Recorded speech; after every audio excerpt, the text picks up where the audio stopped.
Oi pessoal, eu sou o Kleber Fak. Olá pessoal, eu sou Isadora Almeida. Olá, eu sou o Renan Guerra. Eu sou o Nick Silva. E no programa de hoje a gente vai botar nossas máscaras e passar álcool gel na mãozinha, porque nós vamos conversar sobre a música durante o período da pandemia de Covid-19. Nós vamos voltar aqui 5 anos depois para conversar sobre os trabalhos lançados nesse período tão delicado e pensar um pouco sobre como nossas vidas mudaram de lá para cá. Certo, meus amigos pandêmicos? Certo. Mas antes do que, Renan Guerra, a nossa vacina de Covid.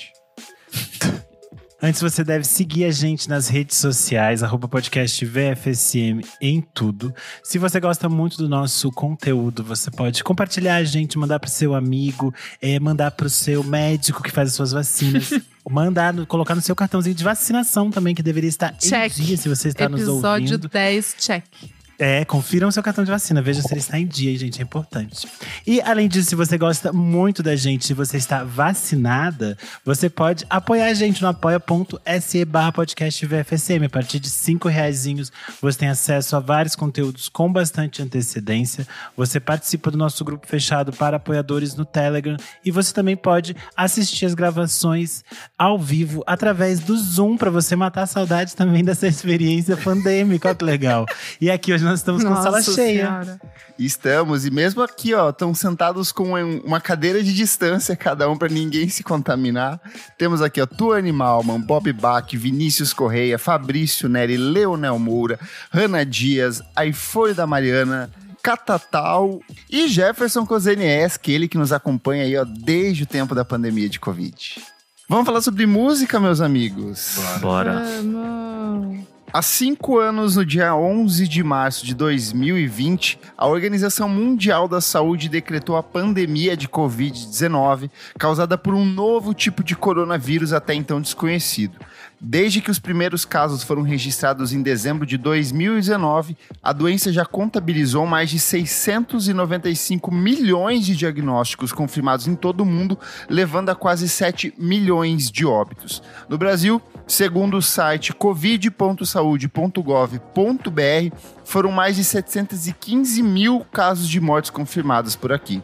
A pandemia de Covid durou até o dia 22 de abril de 2022 e ela segue como a maior emergência sanitária do Brasil desde a criação do nosso Sistema Único de Saúde, o SUS, e mudou a vida e a forma como a gente vem se relacionando até hoje. Meus amigos, queria começar perguntando para vocês como que era a vida de vocês antes da pandemia de Covid-19 e depois. O que mudou para vocês nesses 5 anos aí? Ai, gente, não sei. Mudou pra mim, mudou absolutamente tudo. Até parte do corpo eu não tenho mais. Então, assim, sou realmente uma nova pessoa. Foi horrível tudo. Pra mim foram anos muito malucos. E quando começou a flexibilizar e tal, foi pior ainda. Então, pra mim, assim, eu estou ainda me recuperando de todos os baques que a vida me deu nesses últimos anos. Mas estou aqui firme e forte com vocês. Vamos fazer 7 anos esse ano? É isso, né? 7 anos. Divos. Mas acho que é isso, gente. Eu fiquei bem mais chata também, no convívio social. Acho que isso mostrou um pouco, né? Que é tão bom ficar em casa. E é isso, energia de pessoas também, sabe? Começar a falar assim, será que vale a pena? Mas pode ser que só porque eu tô mais velha também. Pode ser que não seja pandemia, não. E vocês? Bom, eu entrei pro podcast, acho que isso foi uma mudança grande. Foi no meio da pandemia. É verdade. Eu passei grande parte da pandemia num emprego que era à distância e depois eu mudei de emprego meio nesse trânsito ali, né, pós-pandemia. Sim, e aí também. voltei para o universo de trabalhar presencialmente, então acho que isso também modifica grandes coisas. E eu acho que, querendo ou não, foi uma experiência coletiva que acho que a gente ainda não tem total noção de como nos modificou de diferentes formas, assim. Eu acho que esse próprio episódio de hoje é um ponto da gente repensar um pouco como que a gente foi marcado por essa experiência, assim. Eu acho que é meio... A gente ainda não parou, digamos assim, para pensar sobre o que a gente passou, porque eu acho que pós a pandemia a gente só ficou interessado em reconquistar recriar todo o que tempo perdido. que era antes, né? Ao invés de repensar algo novo a partir daí. Eu tô um pouco Renan, assim. Antigamente eu trabalhava bastante na redação do Monkey Buzz, aí chegou a pandemia e acabou a redação. Hoje em dia todo mundo trabalhando online só. Projetos de vídeo que a gente fazia lá, tudo acabou com esse tempo. E pessoalmente foi um rolê de muita mudança na minha vida, assim, tipo... Fui morar com a minha ex, aí acabou com a ex. Nesse meio tempo, peguei Covid, quase morri. O Nick escondeu que tava com a ex da gente. Vocês só descobriram quando eu tava no... É verdade, né? Foi internado. Ai, gente, que horror, credo. Ai, eu não gosto desse episódio, já tô avisando. Eu não gosto desse episódio. Eu não acho que lembrar é bom. Passou, foda-se, chega dessa porra. Foi um horror, credo. Ah, não, eu acho que a gente tem que passar por isso. Ai, eu fiquei tão assustada com o Nick, sério. Que horror, lembra? Eu acho Nossa, que foi o momento acendi que eu mais vela. me desesperei durante a pandemia, foi quando o Nick foi internado, assim, porque eu pensei, Eu meu acendi Deus, vela. ele já é sedentário, ele Expliquem para as bebe. pessoas que estão ouvindo não... O Nick Vocês pegou estão Covid vocês e estão foi falando internado, mesmo, vamos lá. gente. Quer falar como foi, Nick Silva? Você lembra? Porque isso afetou gravemente sua memória também. Nossa, é verdade, sim. O rolê é que lá em 2022 eu peguei Covid, aí tipo... 21, não foi? 21, amigo. 21? Verdade, foi a segunda onda, isso. Foi um pouquinho antes da vacina e tal. Então, foi meio desesperador, assim, porque, tipo, tava logo chegando, assim, tava na faixa dos, sei lá, 60, 70 anos já. Logo mais seria a gente, né? Mas aí, enfim, peguei e fiquei bem mal, assim, fiquei, tipo, uns 15 dias na UTI. Foi um rolê bem intenso, assim. Nossa, todo dia às 6 da tarde saía relatório do Nick Silva, e aí, tipo, a taxa de contagem dele tá em tanto. E nessa eu quero agradecer de novo muito o Kleber, que o Kleber era quem repassava bastante gente, assim. Então, muito obrigado, amigo. É verdade, eu fazia informes no Twitter. mandava pra nós verdade. também. Mas foi isso, assim. E nesse meio tempo, adotei Magnolia, o grande amor da minha vida nos últimos 5 anos aí. Mas eu não sei, acho que como sociedade, a gente ainda não digeriu isso bem, não. E assim, a gente tava vivendo num período em que o Jair Bolsonaro tava no poder e sabotou tudo que pôde, né, o controle da pandemia. E assim, nunca... Enfim, ele não pagou por isso, assim, tipo, saiu barato pra ele. E pra ele e pra toda a corja dele. Então, é um rolê que a gente ainda não digeriu, que ainda, sei lá, pra mim pesa muito, assim, ainda. De ver que tá todo mundo livre aí, foda-se. E ninguém liga pra essas 715 mortos. 715 mil mortos, né? Tipo, é um rolê muito bizarro, assim. Tipo, a gente ainda não passou por isso bem e... Enfim, muita gente que morreu não precisava, assim. E você, amigo Kleber? Cara, pra mim mudou tudo, assim, o jeito de trabalhar, jeito de viver, jeito de me relacionar com as pessoas. Eu fiquei muito mais caseiro do que eu já era, assim. E bem do que a Isa falou, assim, será que faço questão de me relacionar com essa pessoa? E isso abrange desde pessoas que eu considerava amigo a pessoas da família, assim, tipo, não vou mais perder tempo da minha vida. Eu acho que isso trouxe um senso de valorização da vida pra mim muito grande, assim. Eu faço as coisas que eu gosto, com quem eu quero, com quem me importa. E foda-se o resto, assim. Eu lembro muito do meu chefe falando, a gente vai dar uma pausa de 2 semanas aí por recomendação da empresa. Eu dei risada. E aí a gente volta, Eu dei risada. E essas 2 semanas viraram 2 anos e já são 5 anos. E eu sinto que a questão do tempo é uma coisa que me pega muito, assim. Eu penso assim, esse disco foi lançado em 2020, já tem 5 anos, mas parece que eu tava ouvindo ontem, sabe? Eu acho que muitas das coisas que... A Isa volta e meia fala assim, nossa, mas o disco saiu semana passada. Não, Isa, tem 4 anos que fulano lançou esse disco, sabe? Virou uma grande maçaroca nesse tempo que a gente passou em casa, assim. E, cara, como o mercado de música no Brasil sofreu muito, assim, na época. Vários amigos pararam tudo que estavam fazendo pra fazer outras coisas pra sobreviver, sabe? Não tinha dinheiro, não tinha onde tocar. Eram poucos os que tinham acesso às lives. A gente vivia num mundo de lives. Eu lembro de ter participado de um evento da Balaclava. Nossa, que pataquada esse negócio, né? Nossa, como era chato isso, meu Deus. O que a gente tinha pra fazer, sabe? E pra galera ganhar dinheiro, né? Assim. Óbvio. E quantas casas de shows que a gente perdeu nesse meio tempo. Eu lembro muito do saudoso Breve aqui, né, que a gente ia. Ai, virou loja de sei lá, de mobiliário. Sei lá, tipo... Ai, Mudou sério, tudo, muito mudou deprê, tudo, assim. muito deprê. Bizarro. E assim, pra minha sorte, eu não tive nenhuma perda, assim, na minha família. Ninguém teve grave. Meus avós ficaram, assim, 15 dias também meio que de molho ali, com bastante febre, com bastante tosse, tudo, mas nada além disso. Mas eu sinto muito, assim, pelas 700 mil pessoas que partiram, assim. Eu acho que é uma coisa muito triste. E como o Nick falou, a gente ainda não digeriu isso e os responsáveis por muito disso também ainda não foram culpados, sabe? Sim, Então, eu até... bizarro. É muito louco, falando da minha experiência pessoal, assim, que eu e minha família, a gente se conforma com a perda do meu pai, mas a gente entende cada vez mais que a Covid deve ter sido o grande fator dele ter piorado. Porque, enfim, tudo degringolou, assim, depois que ele teve Covid e que ele tomou a vacina. Não sou antivax, gente, pelo amor de Deus. Mas, tipo, enfim, foram coisas que aconteceram. Eu acho que a gente ainda vai... a gente, como sociedade, assim, ainda vai levar, sei lá, acho que uma década pra entender muito do que aconteceu, muito do que as pessoas tiveram também de efeitos, né, colaterais com tudo. A minha memória ficou uma merda, juro por Deus. Eu não tive Covid, mas de ficar dentro de casa, de perder a noção de espaço, de tempo, de... Sabe, assim, tipo, a linha eu fui nesse lugar e aí era esse ano, eu fui naquele lugar. Tipo, coisas que marcaram meses e que marcaram anos, assim, sabe?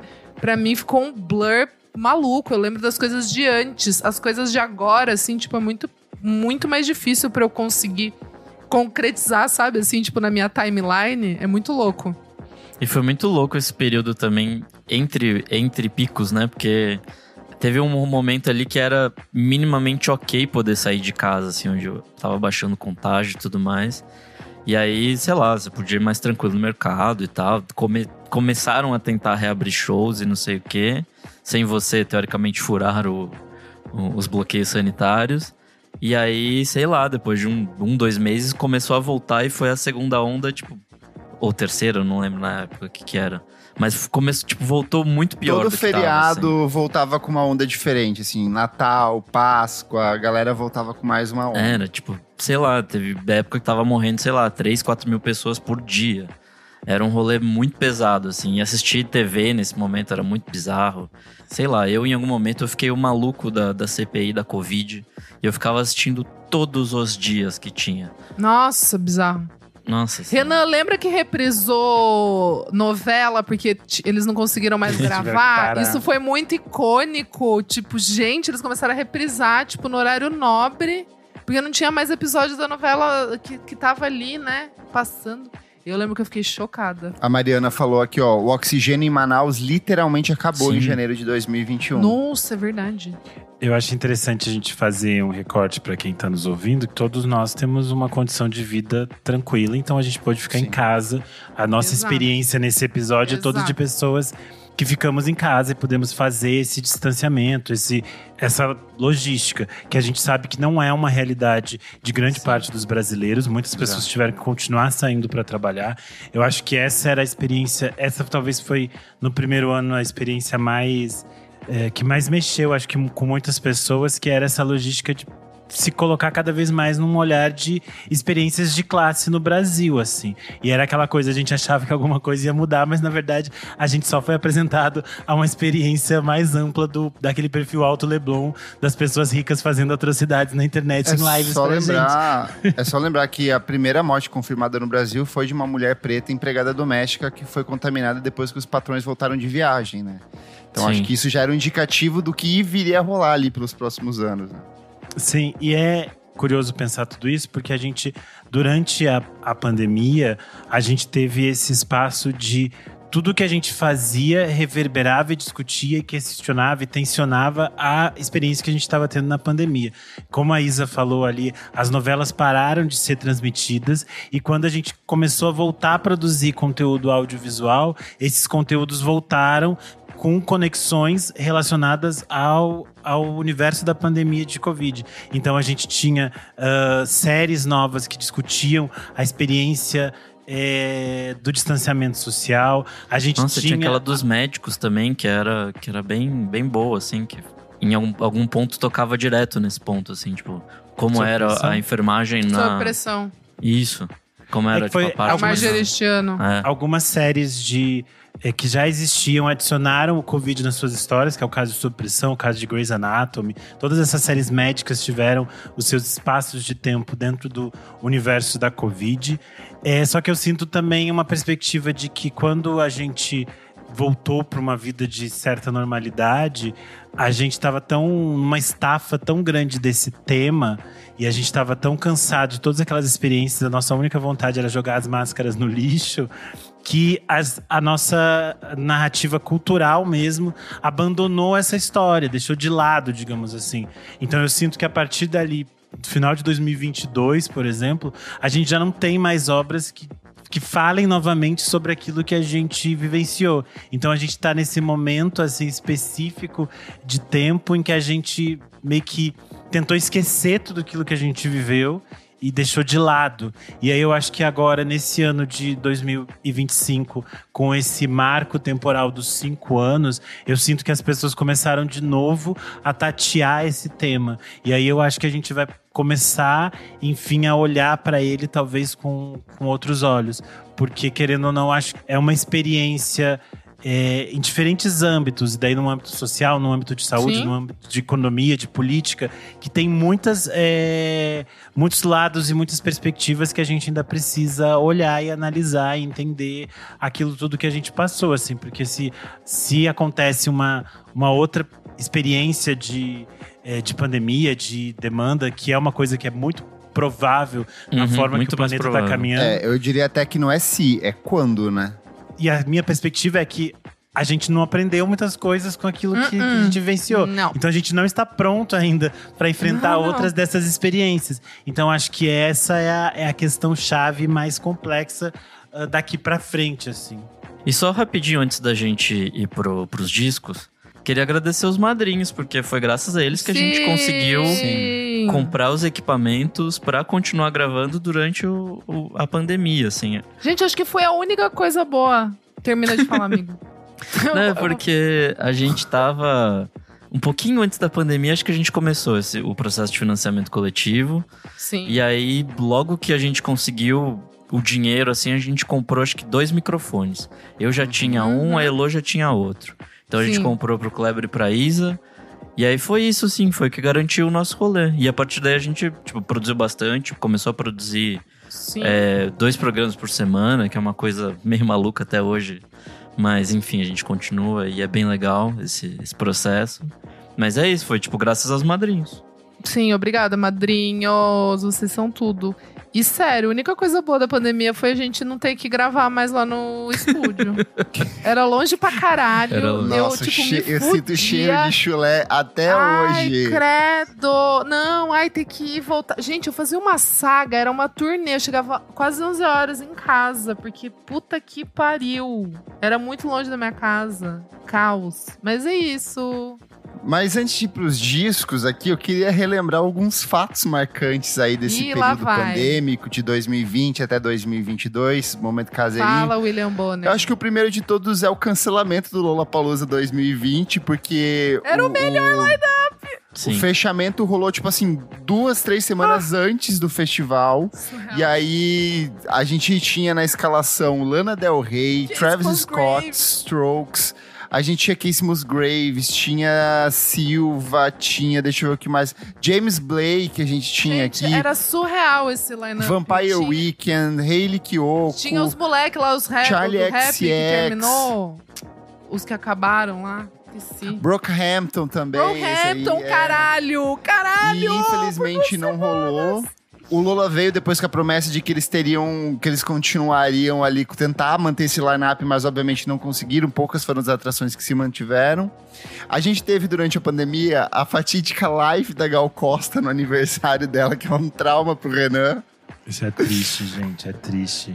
Para quem não se lembra, foi uma experiência que era um projeto que algumas diretoras faziam filmagens dentro da casa de Francisca com determinados artistas. Geralmente essas lives eram feitas para pessoas que assinavam esse projeto. Então, você conseguia assistir lives privadas, digamos assim, Tulipa Ruiz, da Jussara Marçal e tal. Só como era aniversário da Gal Costa, eles fizeram uma live especial com ela, que era público para todo mundo. Eles conseguiram um patrocínio para isso.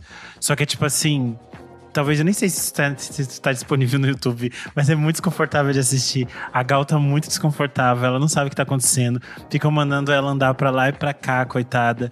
Meu Deus, é uma experiência horrível. Tem várias coisas awkward. Tem várias. As lives do sertanejo lá que ficava bebendo. Nossa, não, essa tinha várias. Eu lembro daquela live de pagode, que tem uma de pagode que a polícia entra no meio da gravação. Assim, surreal essa Eles É um assalto. Eles estão tendo um assalto e daí os caras estão correndo. No terreno entram. do lado.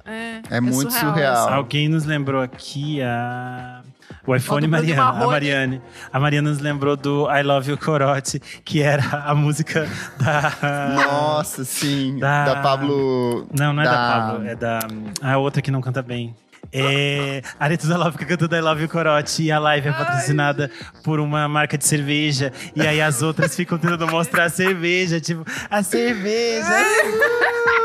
Gente, teve muita loucura. Puta que pariu.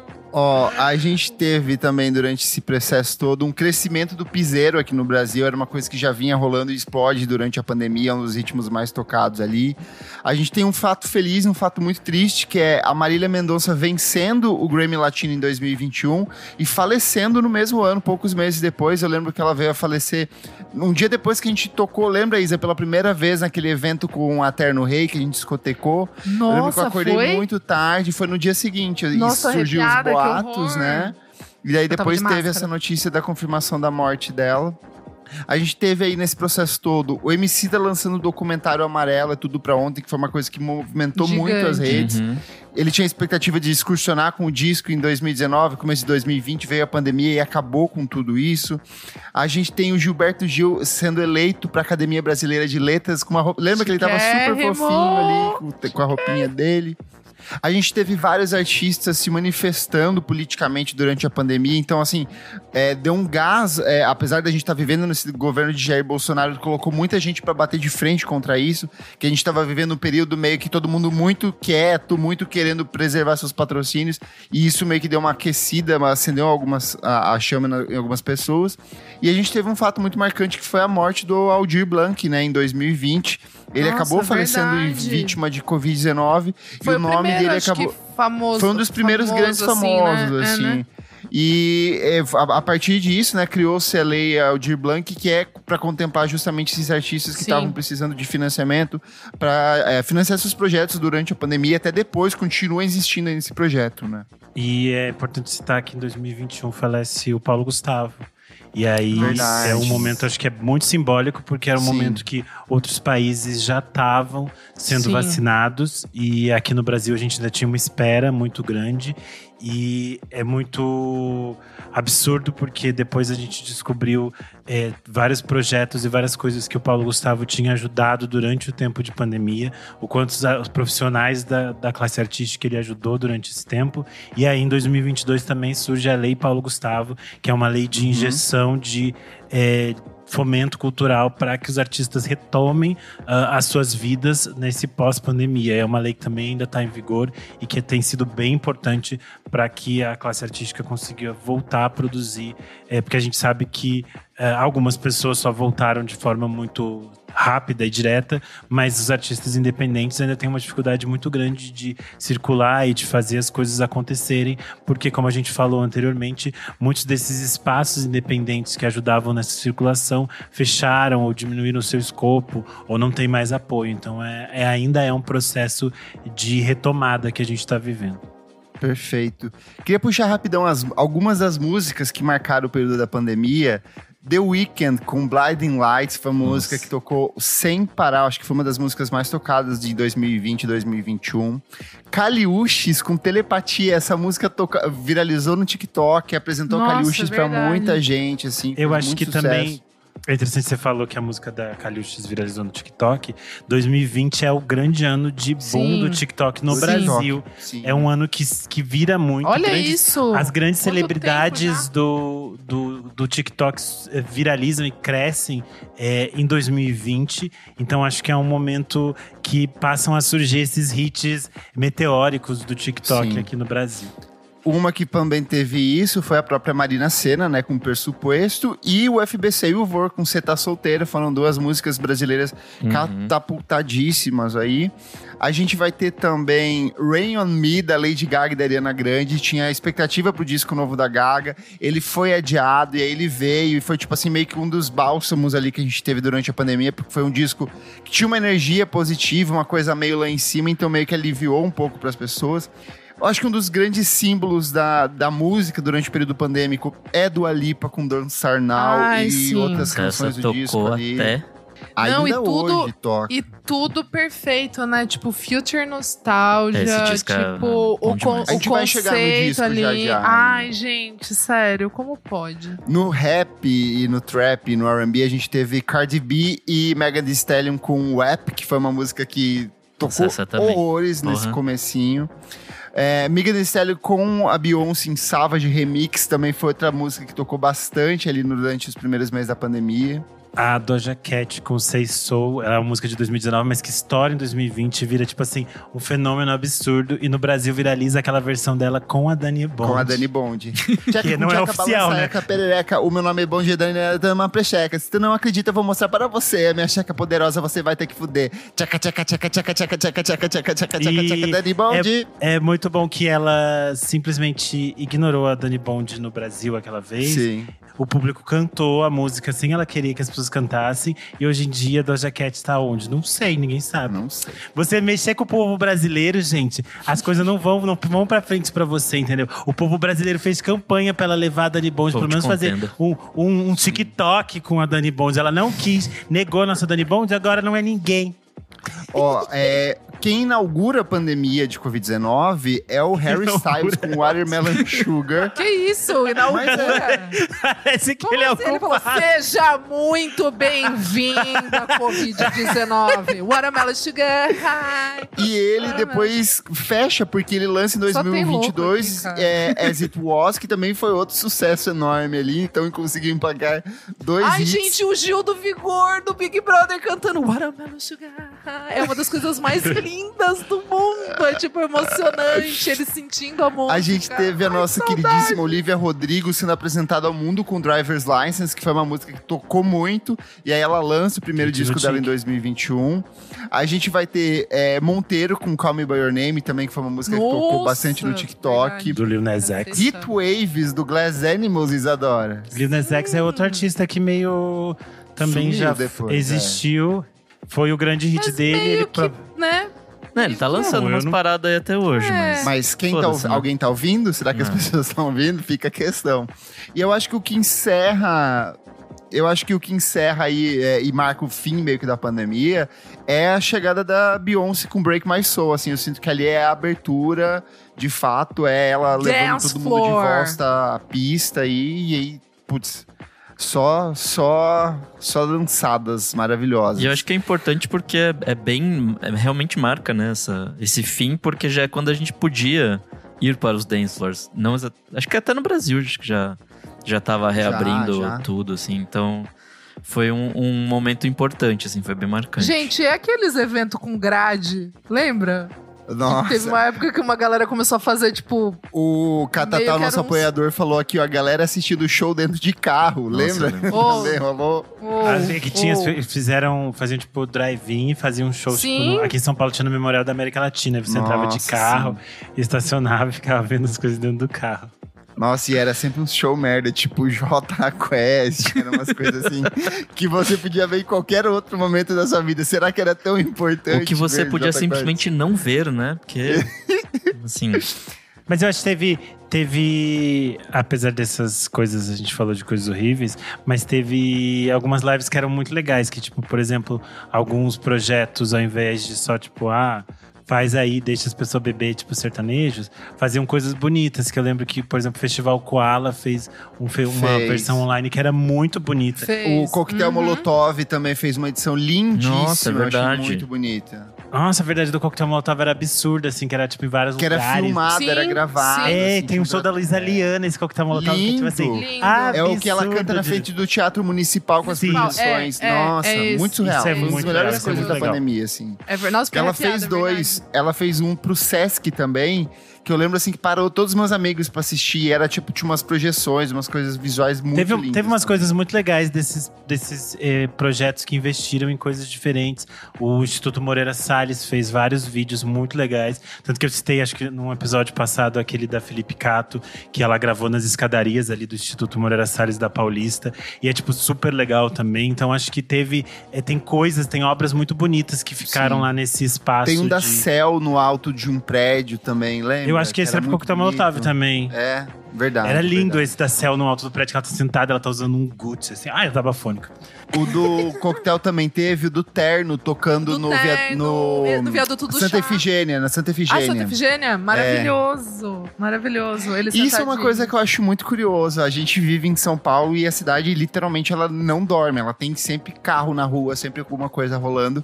E a cidade, em alguns isso momentos, foi- ficou parada, vazia. Não tinha uma alma na rua, não tinha carro, não tinha Sim. ninguém, assim. Era muito surreal demais. Eu separei uma listona aí de discos, meus amigos. E aí fiquem à vontade pra puxar como vocês quiserem. Você que está ouvindo, obviamente, não vai dar pra falar tudo. São, sei lá, 2, 3 anos ali comprimidos em meia hora de programa que a gente ainda tem pra gravar.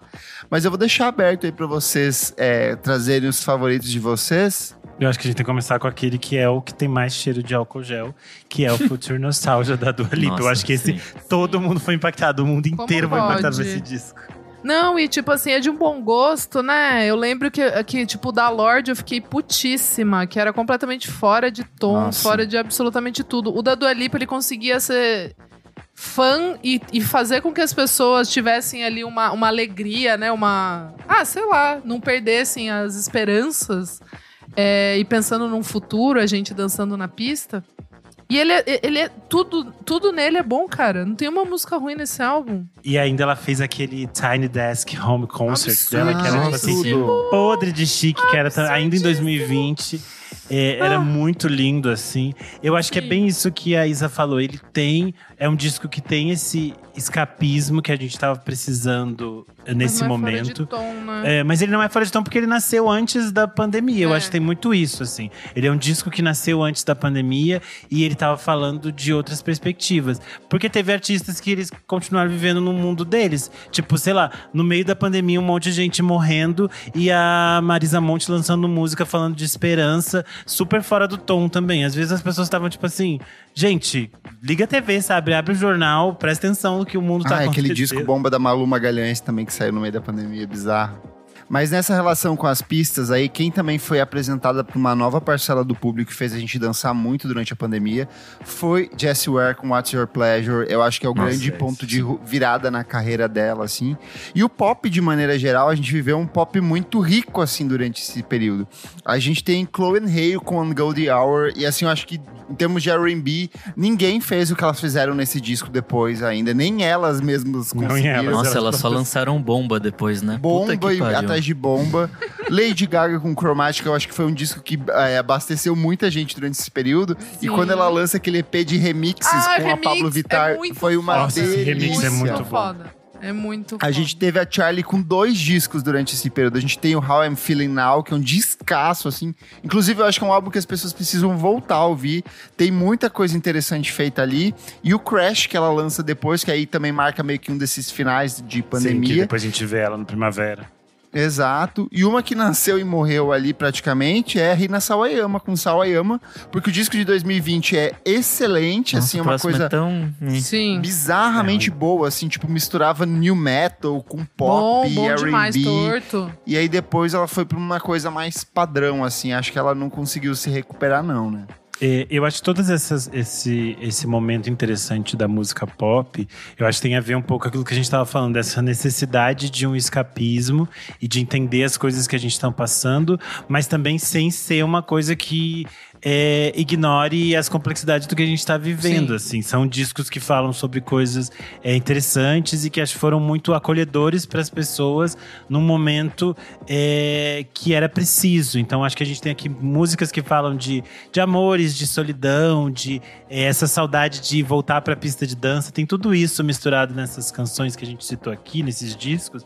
Eu acho que isso se difere daqueles outros discos que a gente falou de artistas que estavam desconectados da necessidade necessidade das pessoas naquele momento. Porque às vezes a gente precisava de um disco pra, no final do dia, você colocar dentro da sua casa e ouvir, tipo, não enlouquecer, assim. Então acho que é um momento importante pra música pop também dialogar com o nosso espaço-tempo daquele momento ali. Mas quando a gente tava perdendo tanta gente, também teve um disco que recebeu muita gente, que é o Laura Marling com Song for Our Daughter, que é um disco, né, sobre maternidade e tudo mais, e num período bem esquisito. Detalhe, é um disco sobre maternidade para uma filha imaginária. Sim. Ela não tinha perspectiva de ter filha durante esse período. E veio a pandemia, e aí ela teve sim uma filha, que ela é tipo a base do material pro último disco que ela lançou no passado, né? Eu acho que a Ai. Laura Marling, assim como outras cantoras, a gente tem essa linha de cantoras que fazem músicas tristes para aquele dia que a gente também tá muito cansado e precisa ouvir um disco e chorar. Que eu acho que tem a Laura Sim. Marling, a Fiona Apple com Flat the Bolt Cutters, Nossa que é tipo Senhora. assim. Não, esse disco… Eu lembro que quando esse disco saiu, Bem assim… foi uma coisa que me desestabilizou. Tanto que foi uma das primeiras vezes que eu falei, será que a gente não deveria gravar um programa sobre esse disco? E é uma coisa que a gente tem feito agora quando a gente vê Sim. esses grandes Uhum. lançamentos. E eu lembro que esse disco foi um que meio que bagunçou. Eu lembro que quando ele saiu, eu fui na casa do Marlon à noite, tipo, só eu e ele pra ouvir e conversar sobre esse disco, de tão foda que ele foi, assim. Eu acho incrível até hoje. E a gente ainda tem a Phoebe Bridgers com Punisher. Eu acho que são Ai, assim. eu amo discos, esse disco. Discos É muito. bom, é bom. De tristeza, mas aquela tristeza que é tipo uma tristeza de você colocar as coisas pra fora, assim. Seja com raiva, seja com depressão, qualquer coisa. Mas é tipo, não se prender dentro dessa tristeza. Eu acho que são discos muito importantes, assim. E como diria a Isa, esse foi um bom CV dela, assim, né? A partir dela começou a Foi. produzir muita gente. Ela começou a fazer coisa com muita gente. Depois veio Boy Genius e tudo mais. Acho que, de fato, esse é um disco que abriu muita porta pra ela, assim, tipo… Sim. Eu quero exaltar minhas irmãs Haim, né? Com Women in Music Part 3, que eu acho Esse um disco é baita maravilhoso. álbum. Tem músicas que trazem a gente pra esse lugar, né? Tipo I Know Alone, que tem essa coisa meio tipo da depressão e que casou ali no contexto da pandemia. Daí tem Gasoline, que é sobre um amorzinho na cozinha. Aí tem The Steps, que é uma Summer Girl, que é belíssima. Tem The Steps, que é mais roqueira. É um álbum perfeito. Outro que eu sou muito apaixonada, eu escuto até hoje também, é o Shore, do Fleet Foxes. É um Nossa, álbum que muito demorou bom. anos e anos e anos pro Robin escrever. Mas mesmo assim tem músicas tipo Featherweight, que ele falou na época que, tipo, a letra veio muito rápido. E muito nesse contexto também da pandemia, assim, que É o disco quando com tudo o Tim parou, Bernardes, né? o Tim participa. É muito lindo esse álbum, assim, tipo, como todas as obras do Fleet Foxes. E eu gosto também muito do Fontaine's DC com a Hero's Death, que é um álbum Bom. mais pesado ali, no sentido de ter um cansaço deles vindo da ressaca, né, do primeiro álbum. Eu acho muito interessante como também eles se apresentam ali. É um álbum que eles não saíram pra excursionar, mas tem lives maravilhosas que eles fizeram, registros lindos dessa época, assim. Então foram os 3 álbuns que eu mais ouvi nessa época. Assim. Mas tem um que você tá esquecendo, você não comentou, que eu acho que é um Oi. disco que as pessoas deveriam voltar pra ouvir, porque é um Conta. trabalho muito bom, mas que infelizmente foi abafado pelos primeiros meses da pandemia.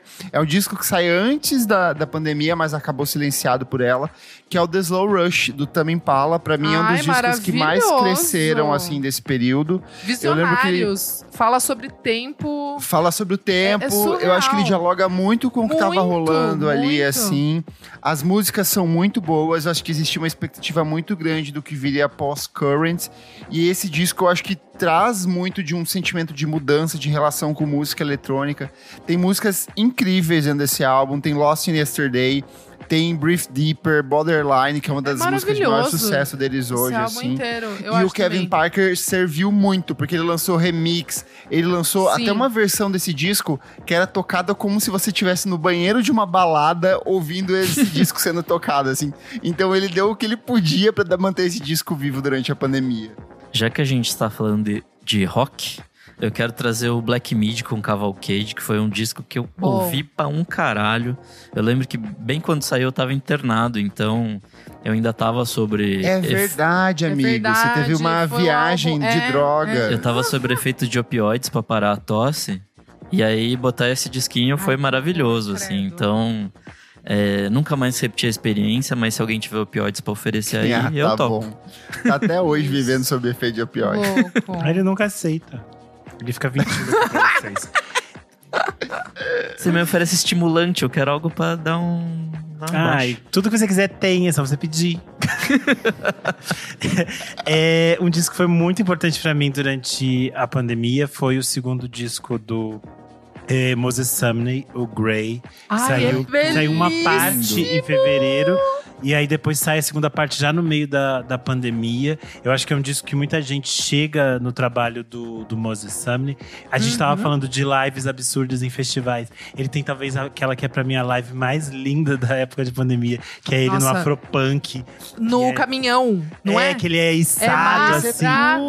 É uma coisa Isso não é uma live, Art, né? Isso é um filme, é foda, assim. É absurdo isso que ele faz. E é um disco, assim, foda pra caralho. Tem, tipo, Jill Scott, Thundercat, James Blake, Ezra Miller. Tem, tipo assim, muita gente nesse disco.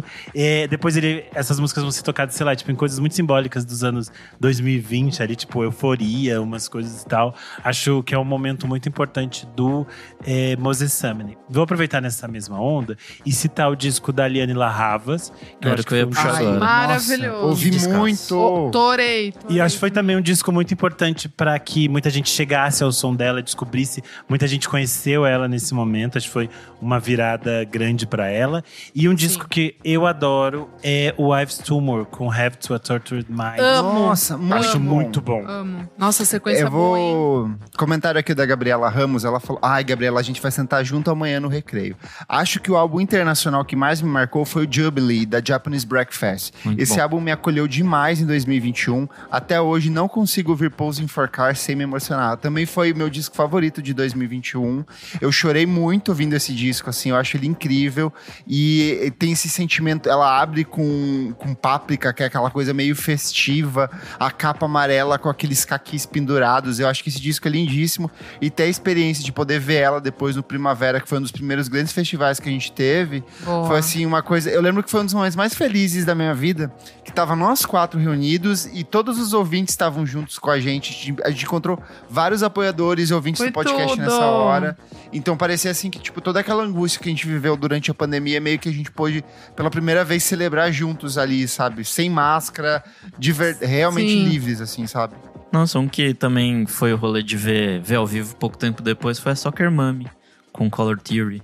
É um disquinho bem esse bonitinho. Disco grita a pandemia, cheiro de álcool gel, Elo Fever.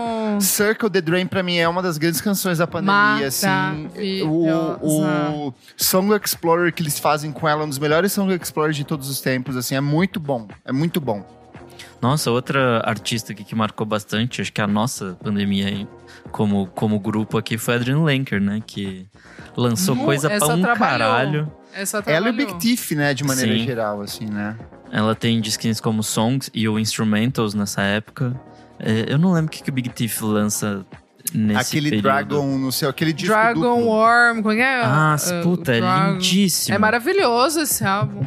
Eles lançam 2 discos em 2019, UFOF e o Two Hands. E aí a Lenker lança 2 discos em carreira solo, né? O Instrumentals e os Songs. E aí eles voltam em 2022 com um disco que é sensacional, que é o Dragon New War Mountain, I Believe in You.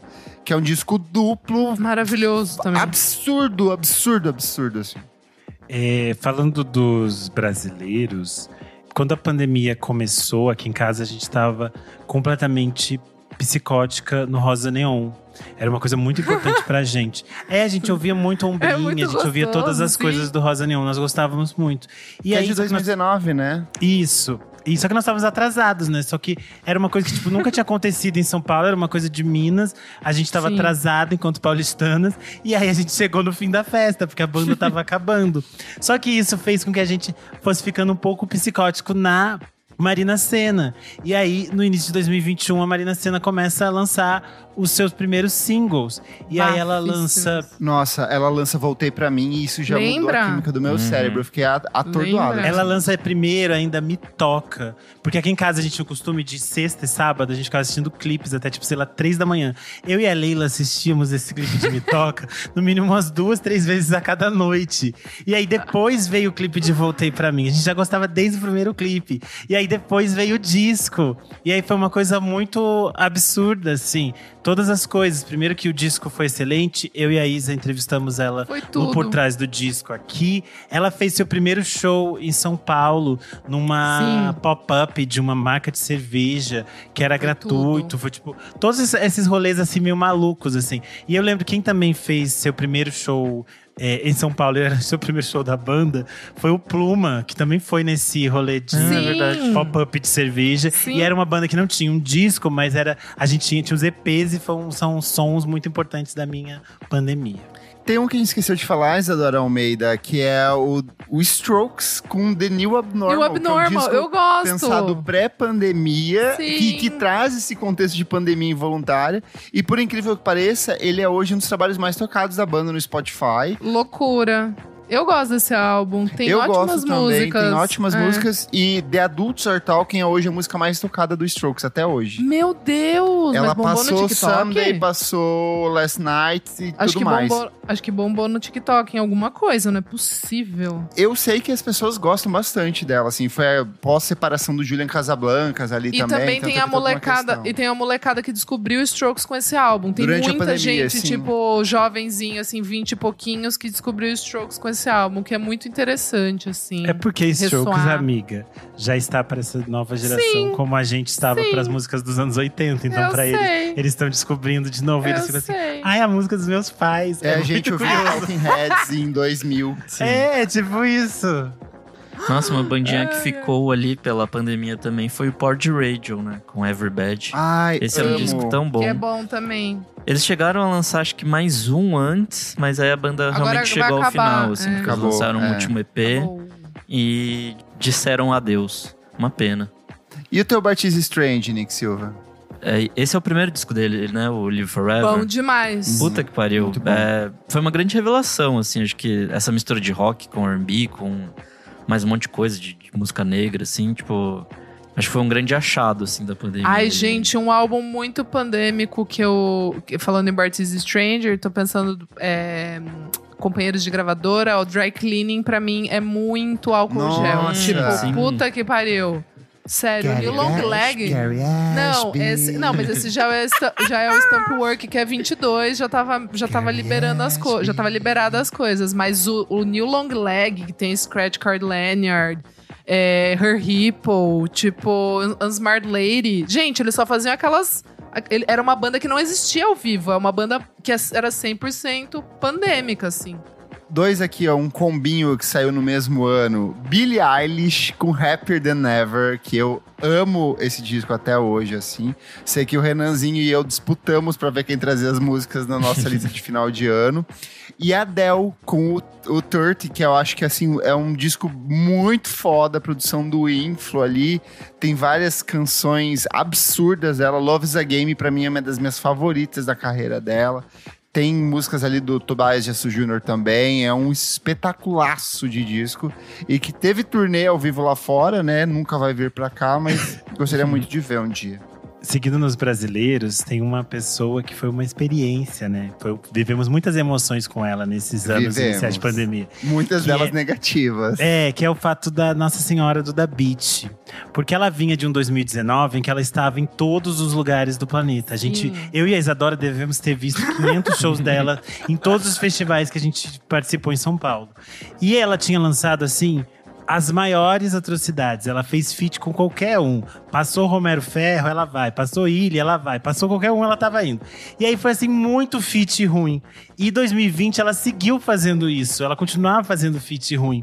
E aí é muito absurdo, porque ninguém estava assim. A gente estava assim, cansada, a gente estava exausta, falando assim: amiga, sai dessa piscina, eu te adoro, mas não tá dando pra te defender. E aí ela simplesmente veio com um disco maravilhoso, que era o Te Amo Lá Fora, com clipes absurdos. que é um disco de Linda. 2021. Ela Mother. tem um trabalho muito foda. E eu sempre, hoje em dia, eu já aprendi que é tipo assim, ela faz as coisinhas dela ali na Ela é entre-safra dos discos. brincalhona. Ela vai, ela é amiga da galera, ela aceita, ela Ela é topa o convite. brincalhona. E aí depois ela sempre lança um disco foda. Esse é o isso. fato. Porque ela é foda. Um disco que me lembra muito pandemia é Jasmine Sullivan, com Rock's Tales. Nossa, Ai, absurdo esse R&B disco. lindíssimo, sensuelen pra caramba, muito bom. Também na linha do R&B, um que, graças a Deus, acabou ali, espero que não volte nunca mais, que é o Silk Sonic, que era a parceria do Bruno Mars e do Eles Anderson. tretaram, mas né? Acho tinha que as não volta não. musiquinhas. Nossa, ai, bonitinha. glória a Deus. Eu achei amigo. insuportável, clichêzaço. não An acho- Evening with Era- Silk Sonic. era Não, tem umas super músicas clichê, mas o ótimas pessoal ali. gosta. Mas também. Ai, eu Eles tenho pavor brigaram, disso. não sabia. Eu acho que rolou isso da treta deles aí. Epa. Glória Não a deve Deus, rolar uma espero volta, que não. nunca mais voltem a amizade. Pra falar de R&B chique, classudo, refinado, de luxo, a gente tem Lued Luna com Bom Mesmo é Estar Debaixo Maravilhoso. d'Água. Sim. Que é absurdamente lindo. E pra acompanhar, ela lançou toda uma série de vídeos que eram, assim, uma das coisas mais lindas que ela já fez. E olha que essa mulher só faz coisas lindas. Então, é meio absurdo, assim. Essa fase é uma fase muito importante pra ela. E acho que também é uma fase meio dela se reafirmar num espaço próprio ali. Que as pessoas ficaram muito com aquela imagem do banho de folhas. E ela mostra, tipo assim, não, eu faço aqui Não, o que eu quero outra fazer. coisa. O que eu quero fazer do jeito que eu quero. E acho que isso é muito foda. Quero puxar um aqui, ó, que foi bem marcante nos primeiros meses de pandemia, que foi Arca, com Kick 1. Depois ela lança o 2, o 3, o 4 e o Depois a gente 5. vê o Para cu de dela, trabalhar. né? Foi Eu tudo amo dela. ela demais aqui. E aí lembrar que o Kick 1 tem participação de tipo Bjork, Rosalia. E é um dos últimos trabalhos com envolvimento da Sophie. E a gente perde a Sophie no meio da pandemia. Sim, Lembra? Ela sim. morre em 2021. Eu lembro que foi às vésperas a gente gravar o programa sobre Sim. Hyperpop com o Guilherme Guedes, assim. E até Sim. o Guilherme mandou mensagem, cara, que surreal. Se a gente tivesse combinado, não teria acontecido, assim. Foi um baque muito forte. A gente perdeu muitos músicos durante a pandemia. A gente que, até aqui no Brasil, teve vários artistas. Por exemplo, a gente perdeu Moraes Moreira aqui e, tipo, o governo não falou nada, não pronunciou um ai, assim, tipo, foi surreal.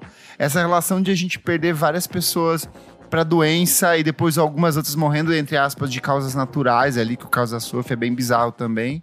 Mas é uma coisa que mexe comigo, assim, às vezes de lembrar, nossa, fulano morreu durante a pandemia, a gente não pode nem meio que ter aquele sentimento de despedida, sabe? Tem um monte de gente que tem isso. Eu acho que essa é uma grande questão da perspectiva de luto durante a pandemia, né? Como a gente perde as pessoas e não tem tempo de lidar com esse luto. E eu acho meio absurdo que a gente perdeu algumas pessoas muito grandiosas da cultura e eram tipo coisas assim, era mais uma pessoa num mar de outras pessoas morrendo, assim, tipo, sei lá, Anissete Bruno faleceu, Verdade. muitos atores idosos faleceram ali nesse meio tempo e é meio absurdo, assim, a gente não tinha condição mais de dar conta de todos esses que a gente tava perdendo naquele espaço de tempo. Bom, pra despesar um pouco esse clima aí, eu quero Despese. trazer o Tom Misch com What Kinda Music. Que foi um delícia. descasso que ele gravou junto com o Youssef Dayes. Ali em 2020, esse disco é maravilhosíssimo. Então o Misch que é best da cachorrinha salsicha do Marcos Valle, né? Eu adoro essa informação. Tudo! É verdade, ele é muito brother do Marcos Valle. Um que passou, que a gente acabou não falando aqui, e que vai lançar disco novo agora, é o Perfume Genius, com Set My Heart on Fire Immediately. É um disco de 2020, também lindaçaço. E hoje em dia a gente vê a onda Bad Bunny com Debi Tirar Mais Foto, que é um disco que meio que abraçou o público brasileiro agora. Mas ele lança, meses antes da explosão da pandemia, Yo Hago Lo Que Me Da La Gana, que é um disco que meio que me apresentou a ele, é um disco que catapultou ele, fez dele o artista mais tocado no Spotify global. E é um baita de um discão, recomendo muito. Quem gostou do disco que saiu esse ano, volte pra esse que é espetacular. Eu lembro, na época, você trazendo ele pra cá e era uma coisa, tipo, diferente, sim. Acho que a gente não tava tão acostumado com esse som mais não éramos latino. latinos. Você não gosta de latinos, né? Mas eu vou falar de uma mulher latina ecuzuda, que foi muito importante. Ela é mulher também, que é a Pablo Vittar. Eu acho que ela foi muito importante para todos nós brasileiros em todos esses momentos. Juro. Foi. E a pandemia abre com ela, já tinha acabado de lançar o 111, 111, que é o disco que tinha ali Parabéns, Nossa, tinha muito ruim. Rajadão. Ai, gente, tudo é bom. É um disco muito bom. Ela já vinha ali com singles muito bons, mas também durante a pandemia saíram alguns clipes que estavam prontos. Então a gente tem Flash Pose, que é com a Charli XCX. Eu lembro que eu pude assistir ela cantando Rajadão no nosso último carnaval antes da pandemia. É aquele que tem o vídeo que ela tá vestida de Dora. E esse vídeo vai parecendo cada vez mais uma transformação de inteligência artificial. Porque ela tá batendo bunda e tá caindo raio e tá o caos. Eu só lembro que a gente tava pulando em poças d'água imundas ali perto da Estação da Luz. Era muito Rajadão da natureza mesmo. Depois o metrô tinha sido inundado. A gente não conseguia voltar pra casa. Foi experiências, vivências, né? But na sequência, ela também lança o Batidão Tropical em 2021. Que eu acho que ali é tipo impecável. Eu acho que é um grande momento. Esse disco inventou o pop. Antes não existia. Não existia, exatamente. Eu acho que esse disco, ele capta muito todas as coisas que era esse momento que a gente tava passando de… Acho que na pandemia, muitos de nós passamos por um momento de repensar as nossas histórias, as nossas experiências, as coisas que a gente gosta, as pessoas que a gente gosta. E eu acho que uma dessas perspectivas passa por a gente olhar de novo pra música que a gente ouvia com as pessoas que a gente amava, as coisas que a gente fazia ao lado de pessoas que a gente amava. E esse disco da Pabllo tem várias faixas que são regravações de clássicos populares brasileiros. Eu acho que isso criou uma conexão muito forte com as pessoas e mostra essa memória afetiva conjunta, que era muito importante pra gente se entender enquanto pessoas existentes nesse país Brasil.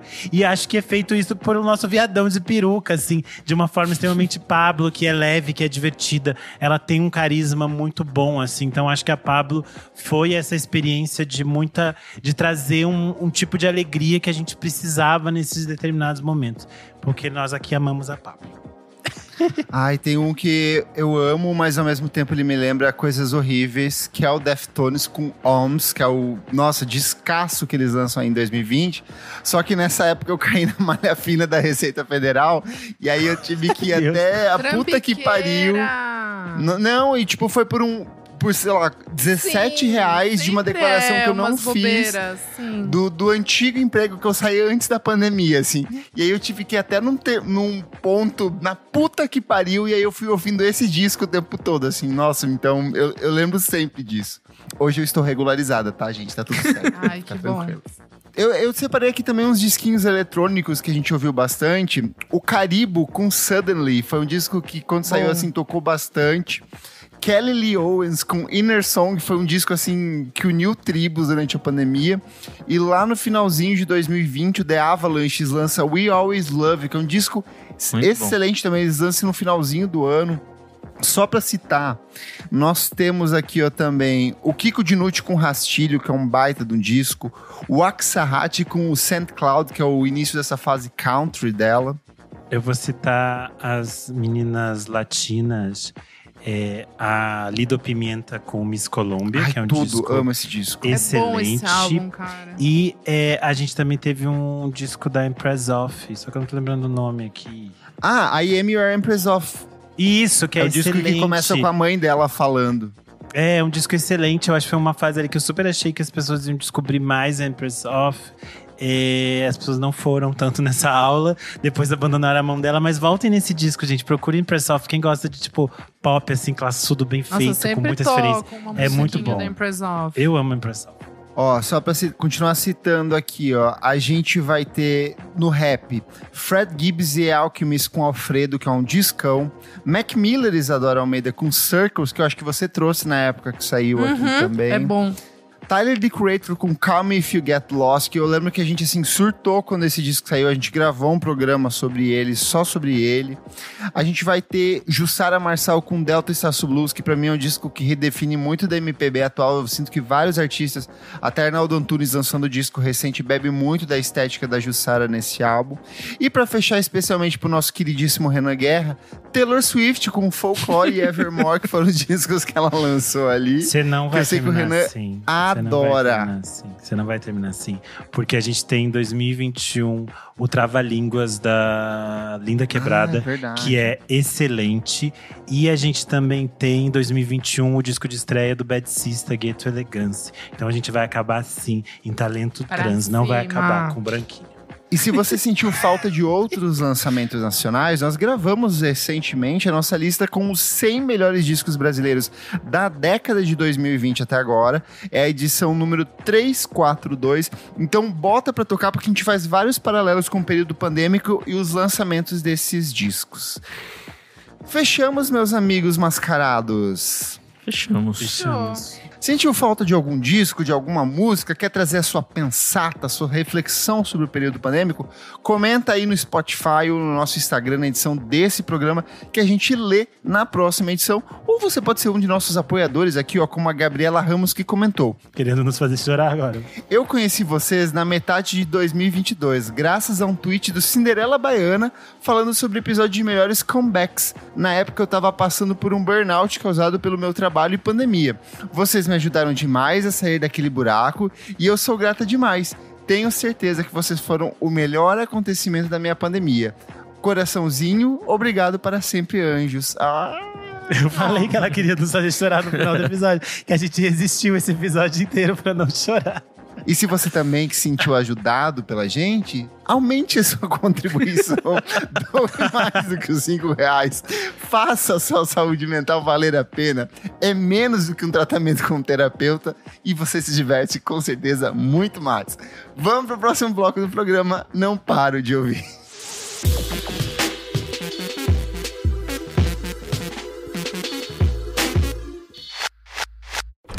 Sergeant and Mr. Smith, you're gonna love this house.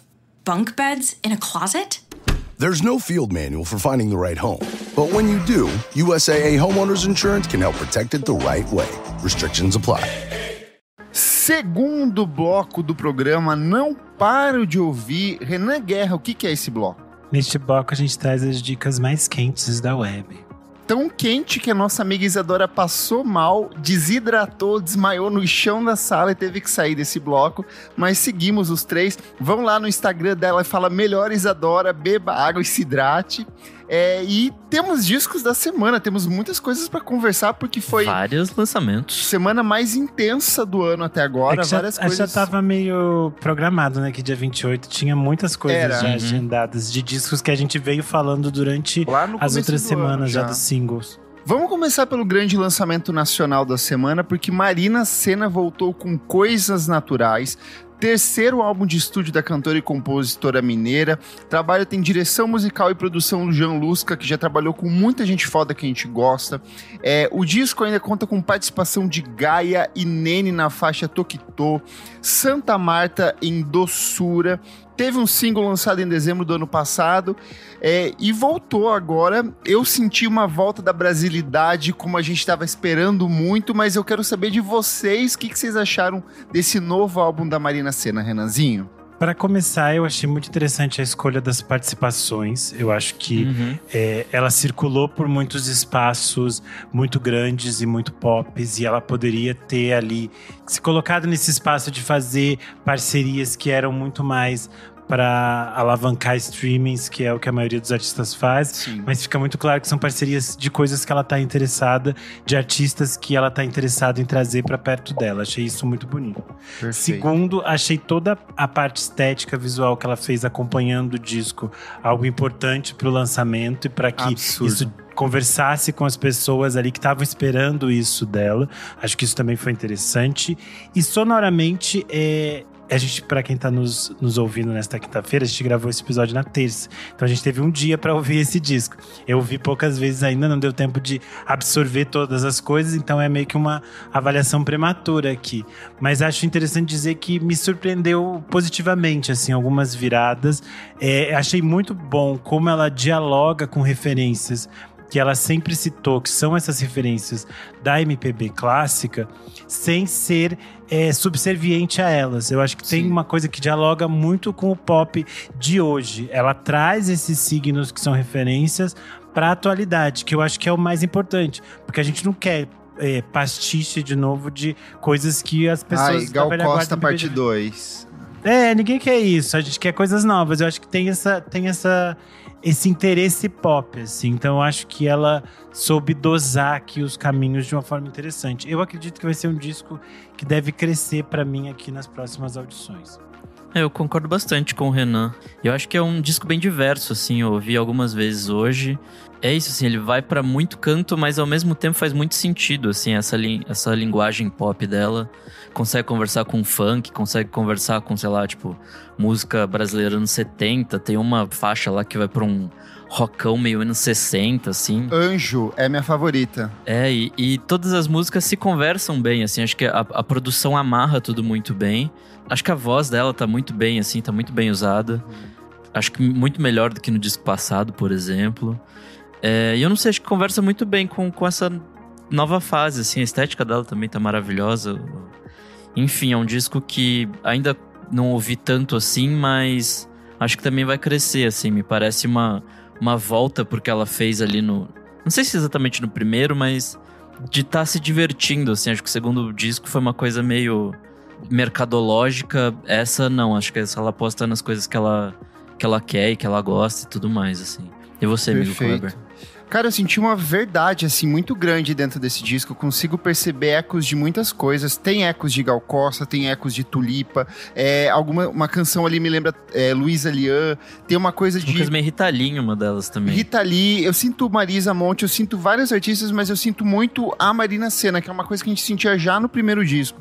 Eu sinto que o segundo, ele é mais minimalista, é um disco mais voltado pro R&B, pra uma coisa mais pro pop mesmo. E aqui ela traz essa musicalidade, essa brasilidade. Eu acho que a imagem de capa pra mim já diz muito do que é esse disco, dessa convergência de ideias, dela brincar de desconstruir a própria imagem dentro desse disco.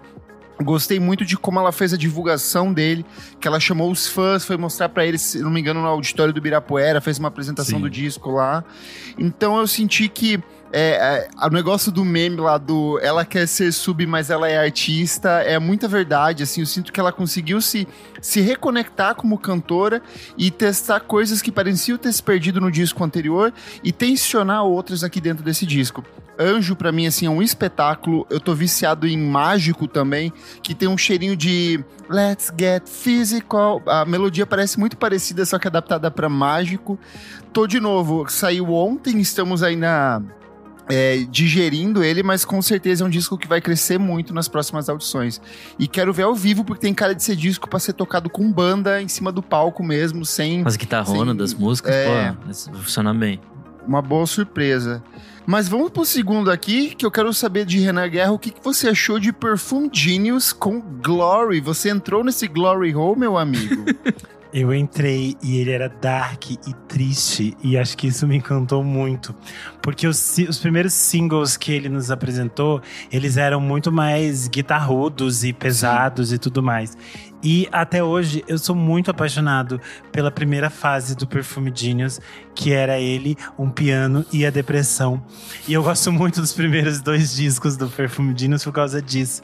E aí eu achei muito interessante como esse disco, que é o 7º disco dele, tem essas várias personas do Perfume Genius ali lidando com isso. Ele deu várias entrevistas falando sobre esse processo de criar esse disco, como o processo de viver na própria cabeça dele é algo muito difícil para ele até hoje. E é muito interessante como a gente entende isso dentro do disco, porque tem esses momentos que são essas coisas, esses momentos mais pop, que dialogam ali com os momentos que ele atravessou esse caminho pela sua carreira. Tem esses momentos que são bem cheios de guitarras, meio sujos, meio bagunçados, que eu também adoro. E tem essas baladas, assim, que são muito tristes, muito melancólicas. Então eu acho que é uma experiência muito bonita, assim, ser levado por esse disco do Perfume Genius. E só aumentou a minha ansiedade para ver ele ao vivo esse ano. Ai, eu li algumas entrevistas dele também e ele falou uma coisa muito interessante, que ele nunca perdeu ninguém tão próximo na vida deles. Tipo, mãe, pai, essas coisas, ele sempre teve uma relação muito forte. E aí, esse disco é muito sobre o que você falou, é o mergulho na cabeça dele e essas crises de ansiedade que ele vai criando.